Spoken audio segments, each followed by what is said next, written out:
Hey there, this is Dave Bensman with Bensman Home Computer Repair with today's tech tip.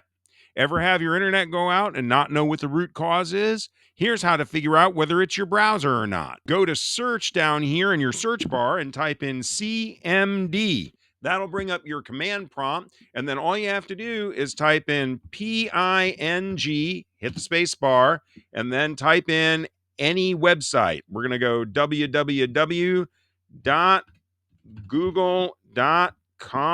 and hit enter. And if you see 4 replies, you know that your computer is connecting to the internet and you could have a problem with either malware or your browser. You live in the Memphis, Cordova, Bartlett, Germantown, Oakland, Arlington, Collierville, Millington, or Eads, Tennessee area, and you need a computer expert to come to your home and help you solve your computer problems, feel free to give me, Dave Bensman, a ring at 901-830-4362. Mention ad code PC Perfect for 10% off your first visit.